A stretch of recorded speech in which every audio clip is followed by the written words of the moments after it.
और बड़ी खबर आ रही है दिल्ली से, जहां चुनाव में आरएसएस की एंट्री हो रही है। बीजेपी को मिल रहा है आरएसएस का साथ। हरियाणा की तरह दिल्ली जिताने का प्लान तैयार हो चुका है। महाराष्ट्र की तरह अब आरएसएस काम कर रही है। बड़ी खबर आपको बता रहे हैं, 5 फरवरी को दिल्ली विधानसभा के चुनाव होने हैं। उससे पहले दोनों ही पार्टियों की तरफ से एड़ी चोटी का जोर लगाया जा रहा है। इन सब के बीच में अब आरएसएस का साथ भारतीय जनता पार्टी को मिलता हुआ नजर आ रहा है।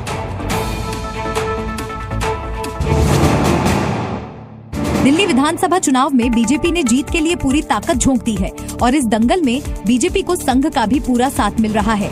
खबर है कि दिल्ली में बीजेपी के विजय के लिए हरियाणा और महाराष्ट्र की तरह संघ के स्वयंसेवक पर्दे के पीछे से रणनीति पर काम कर रहे हैं। वैसे संघ के स्वयंसेवक कभी भी सार्वजनिक तौर पर राजनीतिक काम करते हुए नहीं दिखाई देते हैं, जब तक कि उनको उसकी जिम्मेदारी न दी गई हो। लेकिन ये तय माना जा रहा है कि दिल्ली चुनाव को लेकर आरएसएस पूरे तरीके से सक्रिय है।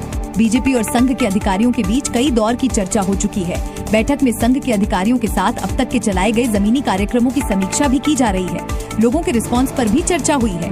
साथ ही उन 68 सीटों की भी समीक्षा की जा रही है जहां बीजेपी ने अपने उम्मीदवारों का ऐलान कर दिया है। यानी बीजेपी का दिल्ली जीत का प्लान तैयार है। चौथी बार दिल्ली की सत्ता पर काबिज होने के लिए बीजेपी और संघ का करीब करीब फूल प्रूफ प्लान रेडी है। संघ ने छोटे छोटे ग्रुप में मीटिंग्स पहले से ही शुरू कर दिया। अब आपको बताते हैं दिल्ली जीत का बीजेपी और संघ का आखिर पूरा प्लान क्या है।